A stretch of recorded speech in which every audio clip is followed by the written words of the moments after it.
Ani ammoo kiristaana dhugaati jedha. Lalisaaf qabdan akkamii? Baaybiliin qabeenya musliimaati jedha. Maaltu ejjennoo keessan isin jijjiirsiseera jechuun? Yesuusiif hin du'a jedhee kitaabatti isan ciccire. Imalli keessan eessatti dhaabate? Hidda qotaa ture bara. Islaamummaa dhara taasisuufu islaama ta'eetu. Masgida se'anii charchii ilaalan. Amantii islaamaa jechaan aadaa arabaati malee amantii ilma namaati jedhee hin hubadhu.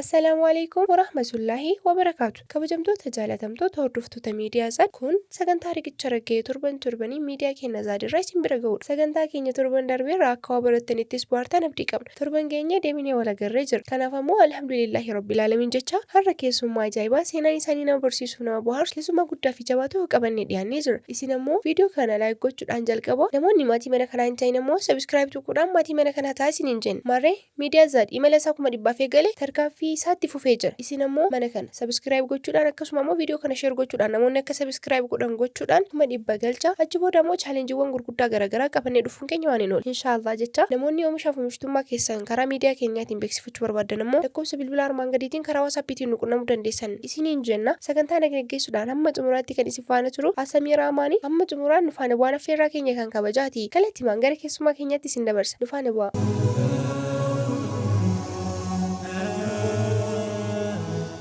Assalaamu alaykum warahmatullaahi wabarakaatu. Waalaikum assalaam warahmatullaahi wabarakaatu. Waamicha keenya kabajanii istuudiyoo Zaaditti waan argamtaniif anaa dhufu akkasuma ammoo galatoomaa isiniin jechuu barbaada. Atis galatoomaa isin affeeruu keeti. Ulfaadhaa jennee galata irraa hafa. Keessummaan keenya irraa hawaasni baay'een lafa irratti illee online irratti illee isin beekuu danda'ani. Garuu ammoo namoonni guyyaa irraa isin wallaalanii sun ta'e miidiyaa keenyaan isin argaa jiran keessummaan keenya eenyu yoo jedhaniif eenyu jechuu ni dandeettamee ofii keessan hawaasa walii wal barsiisa. Bismillah alhamdulillah salaatu wassalaam ala rasulillah sallallahu alayhi wasallam. Yani maqaa sadi qaba.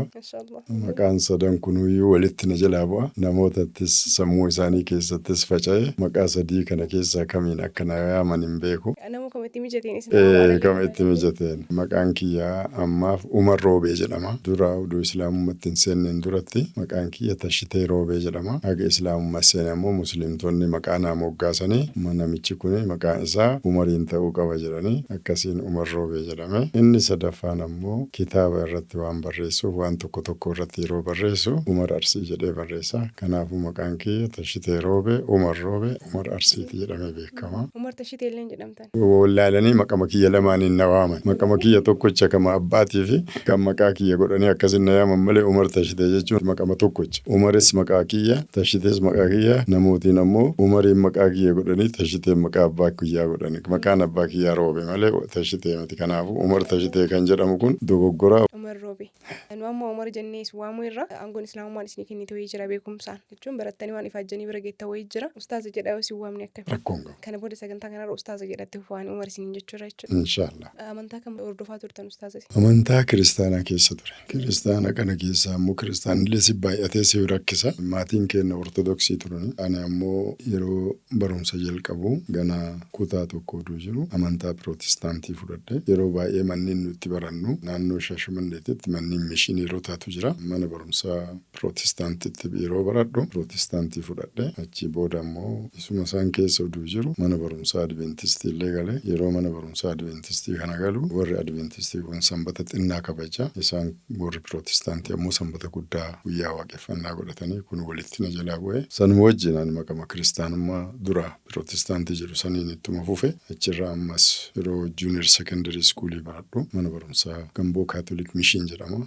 Naannoo Leephisiiti Arsii Nagelleetii fi daangaa irra jira. Kaatolikii sanattis baradhe. Wanni ammoo manneen barnootaa kanarraa argadhe macaafa qulqulluu sirriitti baradhe yeroo sana. Sirriitti qayyabattanii? Sirriitti baradhe yoo seera isaanii keessatti namni tokko yoo macaafa qulqulluudhaan qabxii gaarii hin argatin kutaa gara kutaa darbuun hin jiru. Akkuma barnoota idilee jechuudha. Barnoota idilee caalaa. Fakkeenyaaf barnoota idilee keessaa barumsa tokkoon yoo kufte kan biraatiin yoo darbite rakkoon hin jiru. Mana barumsaa mishineeritti yookaan ammoo warra kiristaanotaa keessa yoo barattu macaafa qulqulluudhaan yoo kufte ati bakka amantii san hin barbaaddu jecha saniif kitaaba kana hin baranne yookaan ammoo ittiin xiyyeeffanne jedhanii kutaa gara kutaa sin dabarsan. An ammoo qabxii gaarii argataa ture tokkoffaa bayan. Yeroo sanatti. Isin fayyadeera garuu amma irratti guddiseet. Akkamii garuu jalqaba irratti gaafa kutaa tokko barattanii gara amantaa pirootestaantiitti dhuftan kana isinii galeeti immoo ortodoksii irraa gara pirootestaantii kan deemtan? Haala naannootitu murteessa. Yeroo mana barumsaa san keessa jirtu manni barumsaa kun warra pirootestaantiitiin waan ijaarameeruuf mana barumsaa san sanitti barataa yoo pirootestaantiin taanellee dhiibbaan sirra ga'u jira. Bifa biraatiin ammoo warri ortodoksii sun barumsa macaafa qulqulluu kanallee waan hin barsiifneef walii quban qabnu mana barumsaatiin waan waliin argineef. Kanaafuu ani uummata wajjin jiru san yookaan ammoo naannoo jiru san fakkaadhee dabarsuun narra jira. Dirqama isinitti ta'ee. Dirqama natti. Akkamiimee amantaa keessa turtan keessatti yeroo dheeraa barnoota irratti akka dabarsitanii dhagaan ture sadarkaa maalirra geettan? Ani barumsa akaadaamii barataa ture malee baay'ibiliin akka sabjektii tokkotti nuu kennama. Macaafa qulqulluu kana akka sabjektii tokkotti yoo barattu ammoo isaan maarkii gaarii argachuus sirra jira. Yoo hin arganne kutaa gara kutaa darbuun sirra. Booda ammoo mootummaan dargii aga dhufee jedhe manneen barnootaa mishiineerotaa kunniin irra baay'een isaanii kan nuti itti barataa turre gara mootummaatti deebi'ee mootummaan ammoo amantiin ka abbaati biyyitti ta'uuleeti jedhee akkasitti waan jedhe dabarsee. Barnoota idilee deebisanii. Barnoota mana barumsaa mootummaatti deebi'e. Jaalala qabdanii wayita barnoota san barattan keessatti barnoonni waa'ee baay'ibilii kun addatti kennama jettanii jaalalli isaaf qabdan akkamii gaafa addaan dhaabatu maaltu isin dhaga'ama? Dhugatti yeroo sanitti jaalala guddaa qaba ture. Mazmuurii Fazammarraa macaafa kana hin dubbifna gaafa manni barumsaa keenya cufamu guyyaa maatii irratti baafata macaafa qulqulluu kana. Ijoollee jirtu keessa namni ka'ee mataadhaan haffazeetiin hin dubbisina harkana rukutanii macaafa qulqulluu namni akkanatti mataan baafata isaa Oriizee Fixrat Oriizee Tsaat jedhamee haga Yohaannis Raa'eetti deema. Baafata isaa Mawucaa jechaadha afaan Amaaraatiin isa mataan dubbisee harkana rukutanii. Amma irratti illee beekanii waan sanii waan ta'e yeroo ijoollummaa san qabattan. Amma irra beekaayi. Maaliif islaamummaan amantii dhugaa ta'uu beekuudhaaf irra deebi'ee macaafa qulqulluu fattasha. Haadha irra beeka yeroo sanirra. Jechuun islaamummaan macaafa qulqulluu keessa hin jira jettanii yaadaa turtanii akkamii garuu wanti sun? Yeroo sanitti islaamummaan macaafa qulqulluu keessa jiraachuu dhiisi. Amantii islaamaa jechaan aadaa arabaati malee amantii ilma namaati jedhee hin hubadhu. Warra quraana baratuun barumsi keessanuu zeeroodha jedhaan. Maaliif kifilii gara kifiliittiin hin darbanii afaan ingiliffaa ittiin hin baratanii afaan amaaraa hin baratanii quraanuma qofa baratanii kunniin zeeroo tamaari jedhee akkasitti maqaa itti moggaasaa ture. Maaltu ejjennoo keessan isin jijjiirsiseera jechuun akkamitti gara dhuftan gara qo'achuutti gara islaamummaa keessa arguu barbaaduutti ejjennoo maa dhabdan? Inni dhugatti ulfaataadha. Yeroo akkasuma deemu haayiskuulii fixee booda yeroo manneen barnootaa duratti himu kunniin keessattuu kutaa 9 irraa hanga 12 yeroo barannu mana mootummaatiin waan baranneef barumsi macaafa qulqulluu nu biran jiru hin hafe. Chitti numaayyuu warri biraa warri maarkizim, leenizim, koominizim, sooshaalizim waan jedhu kana nu barsiisaa turan. Warri sunniin bakkee qabate haayiskuulii yeroo jirru sana. Sammuu namaa keessatti immoo barnootumaan bakka qabate. Barnootumaan bakka qabateen barsiisan sabjektii tokko political education jedhanii akkasuma ammallee history keessatti illee waan akka Kaarl Marx maal jedhee, Leenin maal jedhee, Engels maal jedhee kunniin warra rabbiin jiru jedhu. Isaanuu maal jedhan jedhanii kanneen waan nu barsiisaniif barumsi baay'ibilii achuma duubatti hafee amma kanneen wajjin qabsaa'uun itti fufee achirraa haayiskuulii xumuree yuunivarsiitiitti baradhu yeroo tokko. Quraana afaan Amaaraa namni natti kenne namni fira kiyyaa tokko natti kenne. Muslima turaniisa. Sure. Inni fuudheetuma kuni kasiif ta'u nuti islaama ta'isiin jechuullee hin barbaannu mi'ati macaafuma kana laalii dubbisiinaan jedha. Yoo dubbisu Quraan Quddus jedha. Look beekumsi macaafa qulqulluu sammuu keessa jira. Filosoofiin Kaarl Marx fakka jedhan kun ka warra sooshaalizimii jedha warri kenna. Warra amantaan hin jirre jedhu kuni. Ka'ee warra bara dargii keessatti Marxizim, Leeninizim warri jedhamu kunniin baay'ee tokko biyya keenyatti iddoo qabateet isuma barannaa yeroo kamiyyuu. Kunis jira. Kana wajjin amma quraana afaan Amaaraa argachuun anaaf tarkaanfii gaarii naa ta'e. Maaliif ejjennoo tokko qaba ture. Ejjennoon ani qabu ture quraana jechaanii asoosama warra Arabaa yookaan ammoo macaafa qulqulluu irraa waraabbameera. Kana lamaaniin ala hin ta'u jedhee ejjennoo qaba ture. Keessa keessanitti amanaa turtan. Ejjennaa dhibbaan dhibba. Lamaan kanaan ala hin ta'u eegaa afaan Amaaraatiin argadda ammoo itti seenee dubbisee addaan baasuu qaba jedhee itti seene. Akkasiin quraana afaan Amaaraatiin dubbisuu danda'a. Imala jalqabdan. Jalqabe. Imalli keessan eessatti dhaabate? Gara malee maaliif quraana kana afaan Amaaraatiin yoo dubbisu suuraa Maa'idaa irraan bahe lakkoofsa 116 irraa hanga 17 irraa yoo bahu ima rifa sodaadhes. Maal argitan laata? Ulfaata. Isa kana amma yeroo ammaa kana keessatti faranjiin jecha kana bakkaan amma sitti himu kan the conversation between Allah and Jesus jette haasaa Allahii fi Yesuusiin jidduutti geggeeffamu jetteetti lafa keetti. Inni kun maali maali haasawni kun kan jedhamu yoo ilaalle Googiliin ammoo duusente the conversation between Allah and Jesus oduu jette suuraa maayidaa anammasitti mukana ol baasa. Anaa miti beektoleen adda Ameerikaa keessatti Awurooppaa keessatti warri Islaamummatti seenan irra namoonni tokko seenaa ofii yoo barreessan the conversation between Allah and Jesus made me to enter into Islam. Mariin yookaan ammoo haasawni Allahii fi Yesuusin jidduutti geggeeffamu akka Islaamummaa seenuu na taasise jedhanii ragaa bayaa jiran. Ani isa kana normaalii ani afaan Ingiliffaatiin illee dubbisa, afaan Oromootiin illee dubbisa, ammaaf garuu afaan Amaaraatiin akka yeroo sanitti dubbisetti lafa sii kaa'uu barbaada. Allah በሚልበት ጊዜ አስታውስ የመርየም ልጅ ኢሳ ሆይ አንተ እኔና እናትን ከአላህ ሌላ አማልክት አድርጋችሁ ያዙ ብለሃልን? ጋፊ ጋፈተ eenyutu gaafata? Allahtu gaafata. Eenyuun gaafata? Yesuus amma addunyaan rabbi jettuun kana Iisaa ilma Maryam jedha. Ati naaf haadhati jallee Allahin alatti rabboota lamaan godhaa jettee barsiiftee jirtaa jedhee gaafata. Yoo inni kana gaafatu Yesuus maal jedhee deebisa? ጥራት ይገባ ይህንን ለማለት መብቱ የሌለኝን ነገር እንዴት እናገራለሁ? በውስጤ ያለውን አንተ ታውቃለህ፣ እኔ በውስጤ ያለውን አላውቅም። ያልከኝን ቃል አላህን ጌታዬንና ጌታችሁን ተገዙ እንጂ ሌላ አላልኩም ጀለ። እኔ ቁልቁልን ሲፍታዬ ዋን አንጎ irraan qabne tokko akkamitti jedha wanti sirfachiisu yoo an kana jedhee jiraadheef yoo an kana jedhee jirrellee atuu ima beektaami waan ati naan jedhinaan jette malee waan biraa hin jenneen rabbii kiyyaaf rabbii keessan Allahi gabbaraa jedhe malee ani waan biraa hin jenne jedha. Quraanni ka seenaa warra Arabaa yookaan ammoo asoosama warra Arabaa yookaan macaafa qulqulluu irraa waraabbameera jedhamu kun walitti cufee kun kitaaba dharaati. Suura masaaniin jechuudha. Achin tarre kitaaba dharaati kun walitti deebisee yeroo tokko qofa dubbisee waliin ga'ee abbatti deebisee abbichumatti deebisee irraa ofirra deebi'ee waan kutaa tokkotti baradhe macaafa qulqulluu fattashuu jalqabe. Dhugaa yoo sitti yeroo sanitti ani macaafa qulqulluu illee manaan qabu. Dhiisuma dur sammuu kiyya keessa jiru. Isa yeroo kutaa tokko baradhu beeku. Wangeela Yohaanis 5:24 irratti dhuguma dhugaatiin isiniin jedha jecha koo dhaga'ee eesana ergetti kan amanu sun jireenya bara baraa qaba. Inni ammoo ka kana caala jechi amma Quraana keessatti ilaalle kun future tense dha. Waan ganaa fuuldura raawwatama. This conversation between Allah and Jesus has not been completed or is not practiced.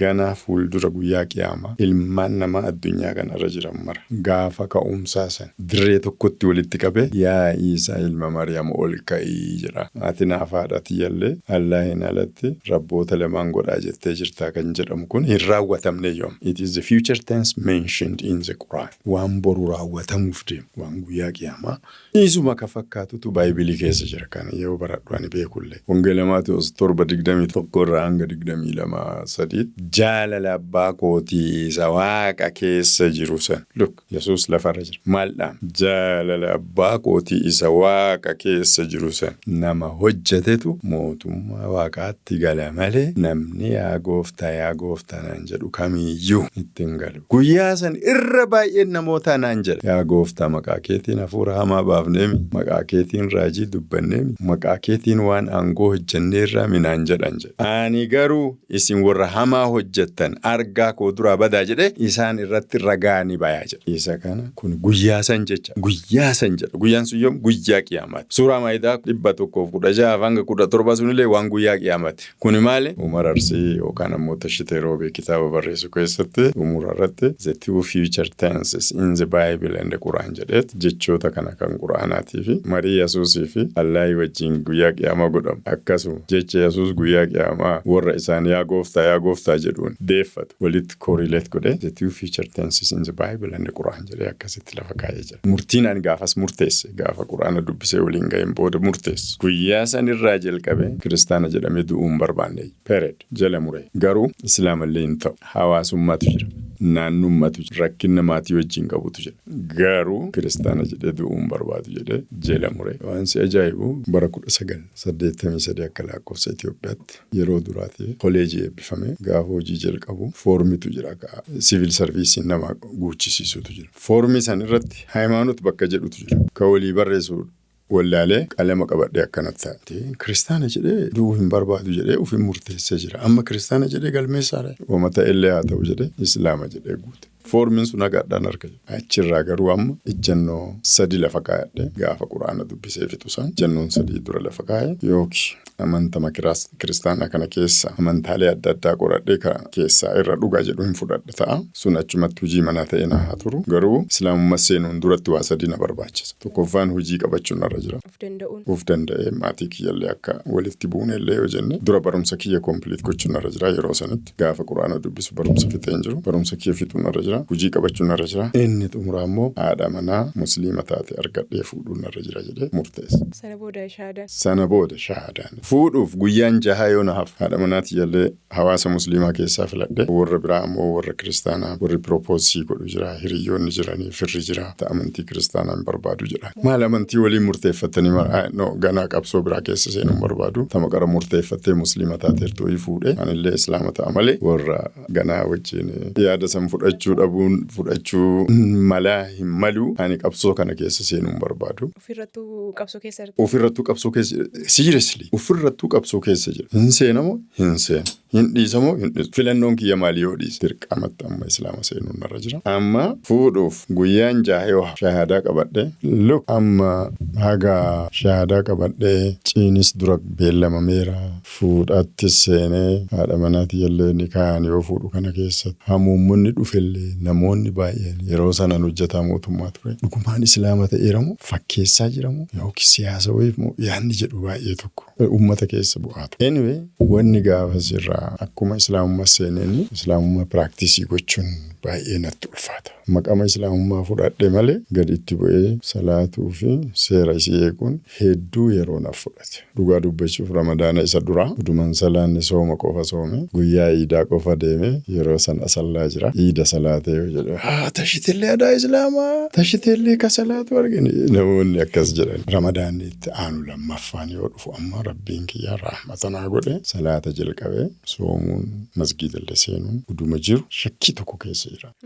Shakkiin ani keessa jiru uummata biliyoona guyyaa asirratti waan kaasu qabaayyoo obboleessa Abdii Raggaasaa Addisuu kan jedhamutu shahaadaa gaafa qabatu yoo ragaan waa'ee islaamummaa sagan ragaan dhugaa naa dhiyaate ani eenyu ta'eeti islaamummatti ka seenuu diduuf jedheeti gaafa shahaadaa qabatu nutti surprisingly yoo inni kana waltajjii irratti dubbatu ani maaltu natti dhagame waggaa 28 adhaatiin dura ani eenyuun ta'eeti amantii kiristaanaa amantii uummanni biliyoona lamaa olii dhuga jedhee qabate soba jedhee keessaa baa jedhee uduu soom uduu sagat akkasichaa turtanii sammuu kiyya keessa yaase shakkii keessa jira. Ofii islaamummaa keessatti sure sagadaa jira soomaa jira ani eenyu uduwaadha Yesuus addunyaa tanarra dhufee dhukkubsatee hospitaala seene warri isa sammuu mataa isaa kana operaasyoonii godhee yookiin garaa isaa kana operaasyoonii godhee deebi'ee hodhee fayyisuu danda'u Yesuus koottuutii operaasyoonii kana keessa nu gargaari jedhee kadhataa jira. Ani eenyuun ta'ee amantii uummanni biliyoona lamaa olii dhuga jedhee qabataa deemaa jiru soba jedhee gaafii uf gaafataa ture. Anammoo gaafii sin gaafachuudha. Uduunan gaafanneen dura waan siifitu jira. Isa kanaaf furmaanni kiyya maal akka ta'e beekta. Rakkoo kanallee ofumaa fide yeroo tokko maal jedhan beekta. Problem with solution jedha. Rakkoo tokko yoo fiddee furmaata waliin yoo diil goote rakkoo dhufe kanaaf solutioniin ani kenne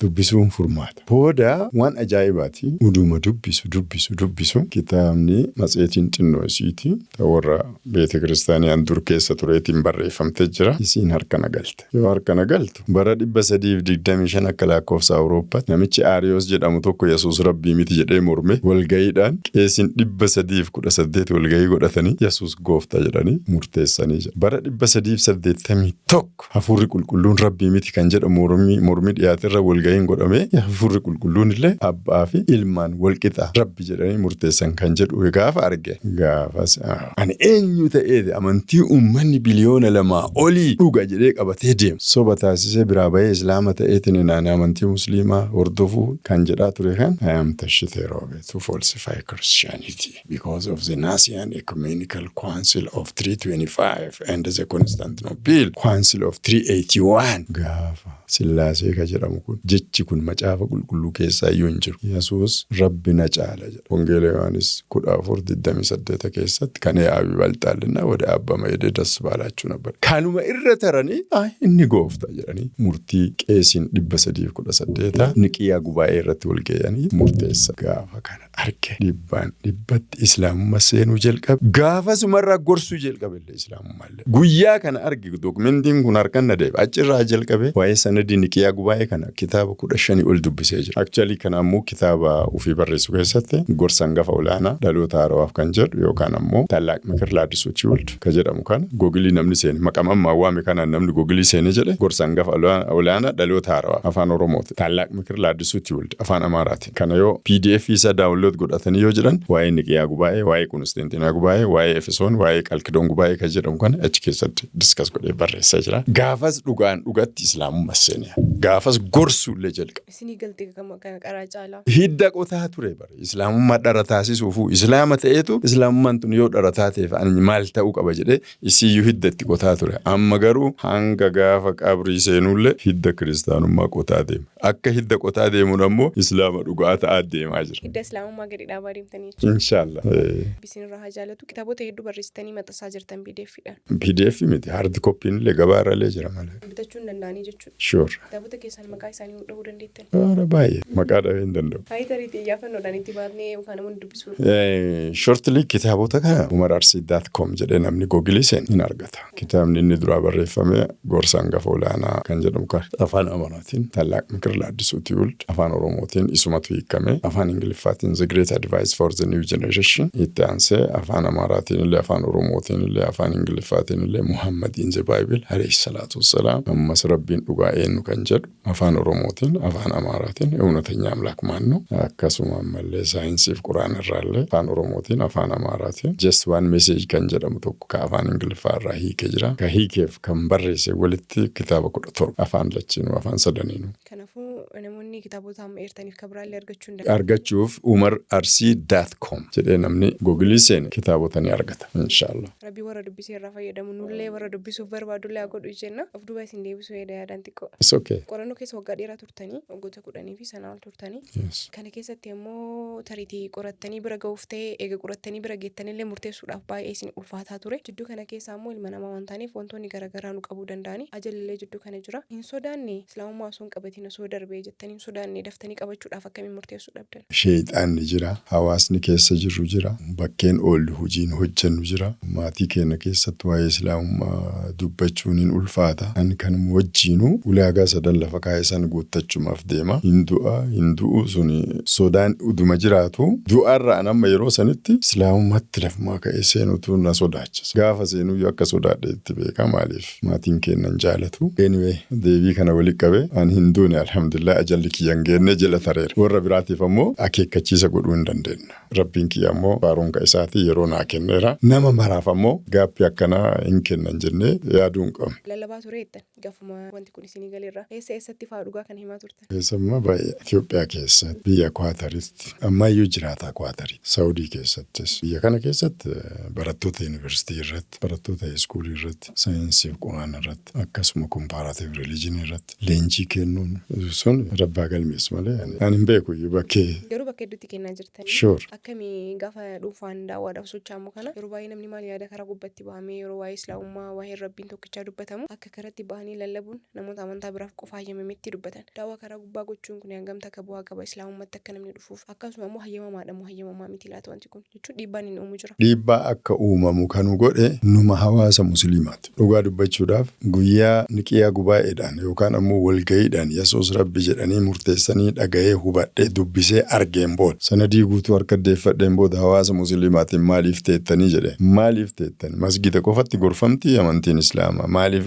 daanditti baanee hin waamne nama ergaan kun eega dhugaa ta'e dhugaa kana maaliif ummataan hin geenne jedhee gaafataa ture. Ayi namichi kun maqaan isaa Umariin ta'uu qaba jedhanii yeroo san Umariin natti moggaasan. Akkasitti argattan. Akkasitti argadha. Wanni waan baay'ee keessa na galchaa jirtaati. Ahmad Didaat waan jedhe qabxii sadan takka lafa sii kaaya. Gadaamtummaa nuti mataa keenyaa ufumaa ufiif kennin. Hirriba keenya akka sa'aa 24 akkasuma sochii warri biroo sa'aa 24 godhutu hawaasa musliimaa duubatti hambisee jira. Hawaasni musliimaa biyya keenyaa waan nama gaddisiisu irraa daandii irratti bayaniitiin waamicha godhuun warra kiristaanaatiif eeyyamamaadha. Warra musliimaatiif dhooggamaadha jedhee ufumaa ufii murteesse. Uduu higga mangistii yookaan ammoo seera mootummaa irratti uduu hin barreeffamin. Achiin booda yoo kiristaanutiin sagantaa isaanii karaa irratti geggeessan isaanii mootummatu eeyyameera jedhaa deeman. Ilaalcha kun.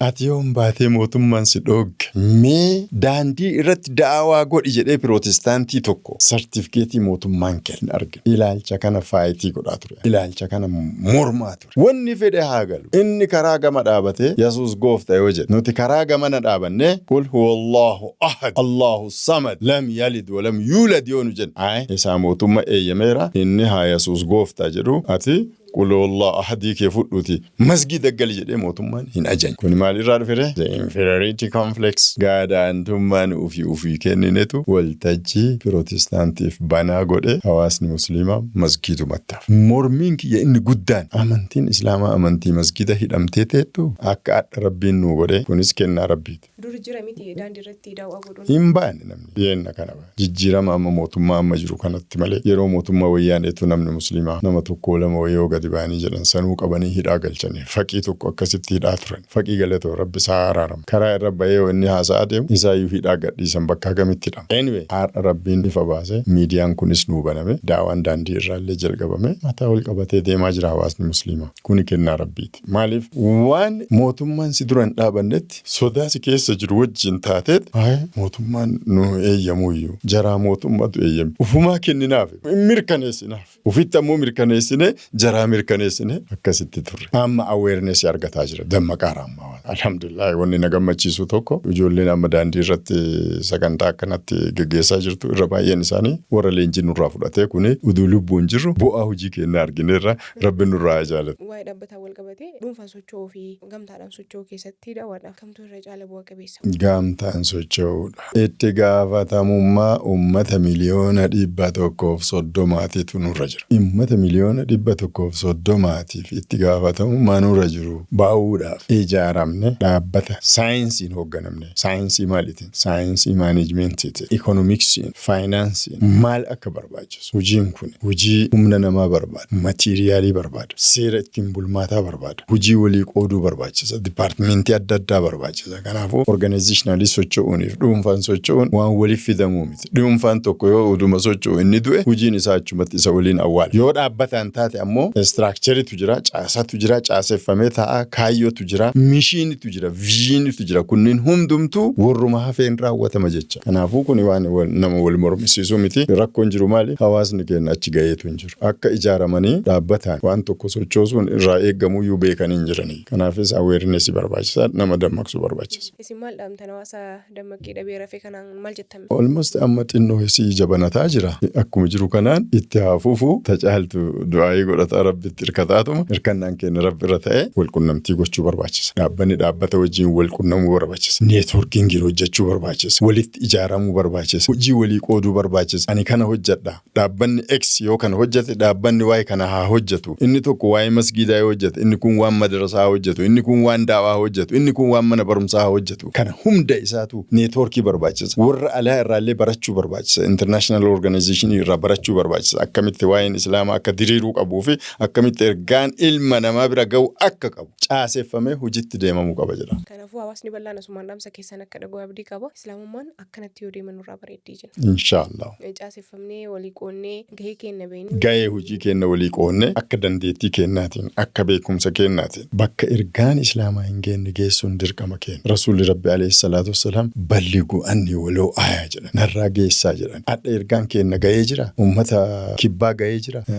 Biyyuma keenya keessatti warra ergaan biraan geenye jira. Kana dura ilaalcha ani qabu mataa kiyyatti dhuunfaadhaan islaamummaan bakka hunda ergaan islaamummaa kun waan bakka hunda geessi'a. Garuu keessummaan keenya gaaf tokko asitti affeerri tokko nama guddaadha. Iddoon isaan turan dirree dawaadha jidduudhaan buqqifamanii waan islaamummaa qabatanii gaafa iddoo irraa buqqaan sanitti deebi'an masgidni tokkichi hin jiru. Ijoolleen isaanii yookiin ilmaan isaanii isaan bakka biraatti argatanii dhufan kun masgida se'anii charchii ilaalanii islaam tokko hin jiru. Bakki islaamni hin jirre hin jira hanga jedhu nageessanii iddoo akkasii kana immoo daawaan ga'uu qaba. Amma danda'amiin inshaallah amma booda immoo waan bal'aa kan waliin hojjennu ta'a nuti dhuunfattillee akka gamtaattillee gamtaan deemuun akka dirqamaatti waan oolu jiru. Inshaallah saniif ammoo asumaan waamicha obbolummaa isinii godhu barbaada. Inshallah jazaakillah khair. Mudannoon adda addaa waa keessatti si mudatee jiru kiyya keessatti hin dagadhu wanni kun waan akkanaa suukaasii bira darbeettan jira.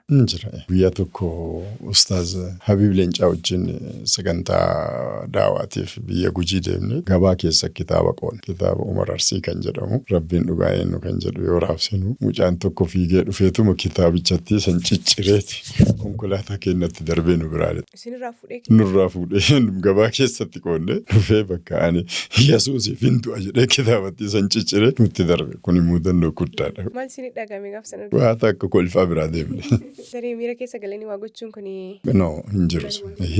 Hikmaadhaa miti. Islaama irraa waan eegamu miti. Uduu ilaa sabiili rabbika bil hikmati wal mau'izatil hasana jedha. Gara rabbii keetii yeroo waamtu xibabiidhaan akhlaaqa amala gaariin akkasiin malee yoo inni kitaaba ciccire nuti maaf ciccirte jennee isa wajjin wal loluun hin jiru. Ustaaz Islaamummaan isinii maali? Akkam jettanii ibsitan Islaamummaa? Hin danda'u. Islaamummaan sadarkaa kiyyaa oli waan an ibsuu danda'u miti. Amantii Islaamaa jechaan amantii addunyaati. Is universal religion. Amantii naannoo tokkootii miti. Amantii gosa tokkootii miti. Amantii Arabaatii miti. Amantii ilma namaatiif rabbiin nuu file. Al-yawma akmaltu lakum diinakum wa atmamtu alaykum ni'matii wa raditu lakum al-islaama diinaa jedha rabbiin. Amantii Islaamaa amantii jirtu keessaayyuu isinii filadheeraa jedha. Yoo amantaa biraatti deebinamuu kitaabni warra kiristaanaa Ortodoksii isinii filadhe, Kaatolikii isinii filadhe, Pirootestantii isinii filadhe ka jedhu hin jiru Baayibilii keessa. Rabbiin Quraana keessa ufumaa nuu file. Inna diina indallaahi al-islaam jedheera. Amma amantiin dhugaana biratti Islaama jedheera. Amma kiristaanota wajjin yoo daayaloogii yoo gaggeessinu wal mari'annu sababaa namoonni baay'een gara Islaamummaa ittiin dhufaniin keessaa tokko nuti kun Rabbiin Quraana keessa suuraa Imraan lakkoofsa 19 irratti Rabbiin biratti amantaan dhugaa Islaama jedhee jira. Ati mee Baayibilii keessa amantiin dhugaa kiristaana yookaan ammoo amantiin dhugaa Kaatolikii,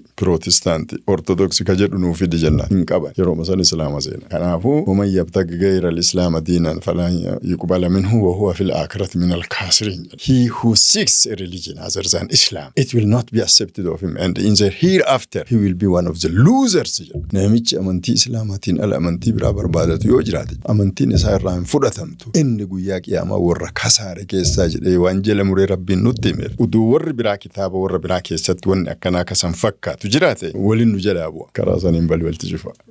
No worries. Maaliif hin jiru macaafa warra kiristaanaa keessatti amantiin dhugaa Ortodoksii ka akkuma dura jedhan waan caqafamee hin jirreef nu amma amantii gloobaaliiti. Amantii addunyaati amantiin Islaamaa. Amantii tokkummaa uummata addunyaati malee amantii gosa tokkooti miti. Kanaafuu sadarkaa Islaamummaa anaa miti ka ibsu. Beektoleen irraa oliititu doktorootatu piroofeesarootatu ibsuun mala.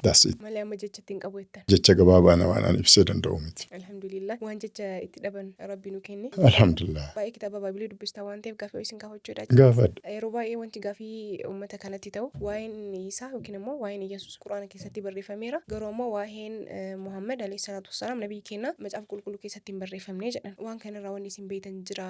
Wanti barreeffamee jira jettanii ragaa kaastan jira yoo hin jiraanne immoo maaliif waan jiraachuu dhabe isin fakkaata? Barreeffameerallee caqafameerallee waan Arabaatiin viidiyoo gabaabduu takkatu jira. Waan ajaa'ibaati wanni ammaati kaafte artificial intelligence'n Muhammad in the Bible ka jedhu baasee kan silaa musliimtonni irra dubbachuun nurraa malu kan nuti warri musliimaa himneetiin uummata addunyaatitti ibsuun nurra jiru artificial intelligence'n yoo nabi Muhammad alayhi salaatu wassalaam macaafa qulqulluu keessatti barreeffamee hin jirre jedha Qur'aanni soba ta'aa jedha. Yoo barreeffameet jiraate ammoo warri kiristaanaati warri ayhuudotaallee seenaa irra deebanii haa barreeffatanii ufirra deebanii ufaa gaafatanii jedha. Rabbiin Qur'aana keessatti alladhiina yattabi'uuna ar-rasuula an-nabiyya al-ummiyya alladhii yajiduunahu maktuuban indahum fi at-tawraati wal-injiil jedhee jira. Yoo tooraatiif injiiliin keessatti akka Qur'aanni akeeke kanatti dubbatamee hin jirre Qur'aanni soba ta'aa jedha artificial intelligence'n. Kun yoo dhugaa taate ammoo nasaaraaniif ayhuudonni illee musliimtonni illee ofirra garagalanii seenaa haarawaa haa barreessanii jedha. As keessatti artificial intelligence'n qabxii 6 qofa fuudhee inni dura nabiyyii akka Muusaa jedha seera keessa deebii 18 keessatti akkasuma ammallee raajii Isaayyaas 42ffaa garbicha Rabbii jedha nabiyyiin Rabbi alayhi salaatu wassalaam garbicha. Asirratti artificial intelligence'n waan jedha ji'oogiraafii isaatiin jedha. Faaraan taraaraa jedha gaara faaraa jedha gaarri faaraa Makkaadha. Seera keessa deebii 33 lakkoofsa 3 irratti gaara faaraatitti namoota qulqulloota 10,000 dhufa jedha. Namoonni qulqulloonni 10,000 gaara faaraa dhufan sunneen fatii Makkaadha. Nabiyyiin Rabbi alayhi salaatu wassalaam gaafa Madiinaa irraa fatii Makkaa gaafa seenan sahaabota nama 10,000 wajjin seenan. Ragaa ragaa qabatamaa adda hojiitti hiikame. Kuni zabana Muusaa dubbatame alayhi salaam bara rasuulaatitti hojiirra oolee argame. Kanaaf tokko lama miti jechaadha. Kanaaf artificial intelligence haa galatoomu bakka nuti rafne inni nu addunyaa waliin nu ga'aa jira ergaa Muhammad in the Bible ka jedhu anis inshallah kitaaba umararsi.com namni jedhee seene afaan Amaaraatiin, afaan Oromootiin, afaan Ingiliffaatiin dubbisuu hin danda'a. Har'a waan uummanni musliimaa sila addunyaa irratti naanna'eetiin ibsuu qabu artificial intelligence qorate iza kana khata'an yoo kun dogoggora ta'e jedha. Ka nabiyyicha barreessuuf dubbisuu hin dandeenye san raajii Isaayyaas 29:12 irratti namicha kitaaba dubbisuu hin dandeenyeef kitaabni yoo kennamu an dubbisee hin danda'u kan jedhu nabiyyi Rabbi alayhi salaatu wasalaam gaafa Quraanni itti bu'ee iqra jedhaman maa ana biqaari ka jedhan santu Tooraatiin keessa dubbatame. Quraana jechaan kitaaba isaan dura bu'ellee kan dhugoomsu isallee katis muhaiminan jedha. Muhaiminan jechaan dhara achi keessa jiru ka dharoomsu dhugaa achi keessa jiru ka dhugoomsu gingilcha alfurqa. Kanaafuu Baaybiliin ani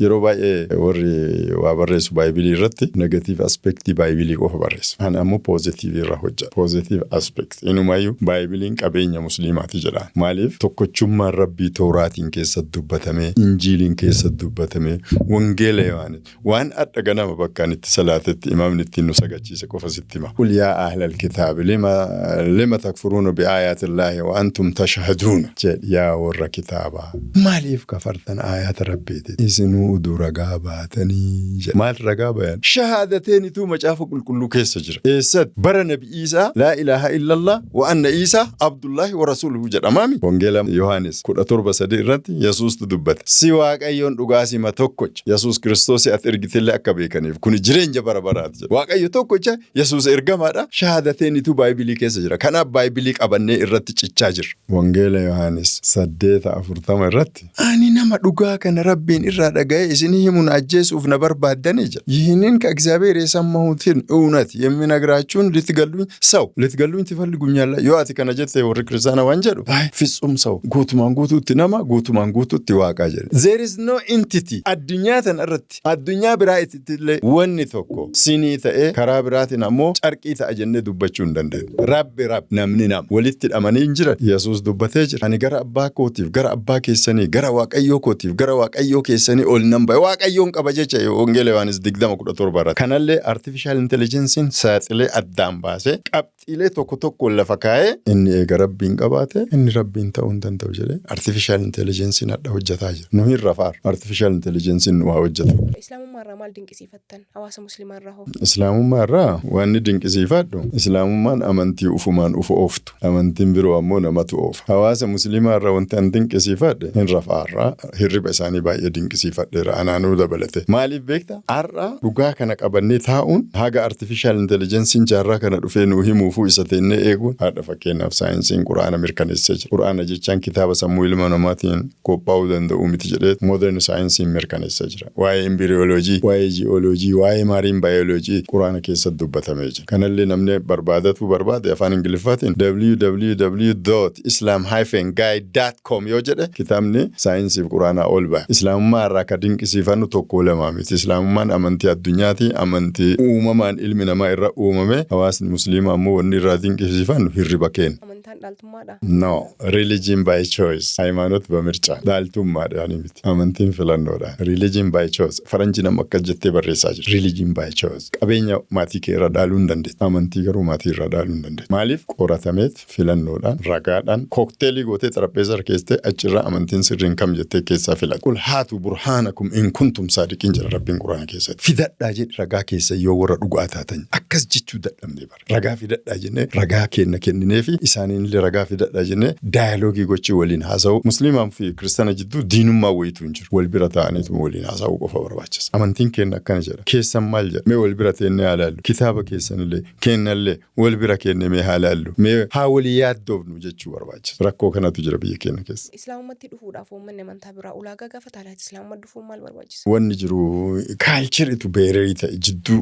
girdoo ta'e ka dhaabate aadaa. Amma nam tokko aadaa kiristaanummaa mulqatee dhufee aadaa islaamummaa fudhachuu jechuun itti jabaata. Kanaafuu wama ta'e karama irra jiru saniin haa deemu jedheetuma deemaa jira. Irra baay'een namaa hin hubata. Rabbi akka tokkocha ta'e namni kamiyyuu hin hubata. Tuun rabbumarraa kennaan rabbumarraa nuti ammoo sababa geessuun nurra jira. Musliimatti dhufuu qabna moo islaamatti dhufuu qabna yeroo baay'ee akkam ta'anii islaamummaa qabachuuf dhufanii islaama ta'anii gaafa uummanni islaamaa waa dogongoruu ebaluyyuu akkasii ebaluyyuu akkanaami jechuu kana. Islaamummaan namaanii miti ka ibsamtu Qur'aanaaf hadiisaan. Ani amma sa'aatii kana I can make my advocacy for the Qur'aan. Qur'aan irratti immoo Qur'aanaa fi xabaqaa ta'ee dhaabata. Abokaatoo ta'ee dhaabata. Musliimtotaaf hin danda'u. Maaliif musliima gaariitu jira musliima hamatu jira. Amantiin islaamaa namaanii miti ka ibsamtu kitaaba isiitiin qajeelfama amantii maanuwaalii ufiitiin Qur'aana. Islaamummaa fi musliimummaan garagara musliimatti osoo hin taane islaamatti koottaa inni warra dhufu. Akkas. Carraa isinii kennuudha. Tariitii nama baay'eedhaan wal quunnamtanii jireenya keessatti ammoo jireenya kan walooti. Namoota baay'ee wal quunnamuu carraa qabdanii bu'aa bahii kana keessatti illee namni akka rool moodeelitti si fudhattan galatoomii bu'aarraa kanaaf situ nageessee jettanii yoo jiraate carraa isinii kennuudha. Tokkoffaa rool moodeeliin kiyya Ahmad Didaat Allah yarhamu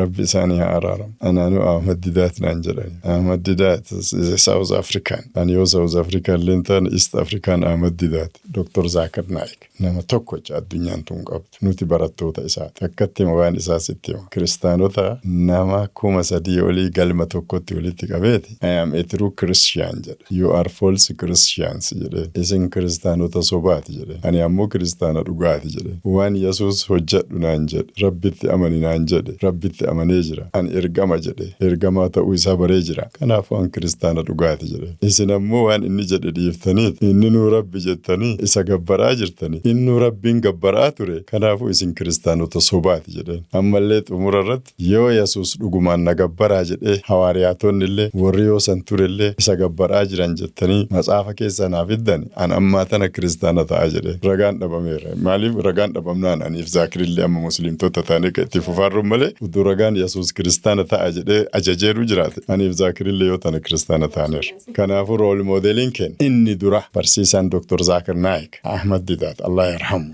du'anii jiran. Rabbi isaanii haa araaramu. Kitaaba isaanii tokko afaan Amaaraatiif afaan Oromootitti hiikee jira. Nabi Muhammad hangaftoota alayhi salaatu wassalaam. Muhammad the greatest of the great jedhee ka Ahmad Didaat barreessa. Afaan Ingiliffaa irraa afaan Amaaraatiif afaan Oromootiif hiikee jira. Rool moodeliin addunyaa tanaaf komparaatiif rilijinii irratti jaarraa kana keessatti Didaat. Rabbiin warra du'aa araaramu warra jiru umrii haa dheeressu. Haa dheeressu. Isin immoo gaafii kiyyaawwachuudhaan istuudiyoo keenyatti argamtanii gaafii sirrii dhagahaadha jettanii adda waan nu kennitaniif galatooma ulfaadha isiniin jenna. Galatoomaatillee jazaakillaa keer rabbi sirraa haa qeebalu.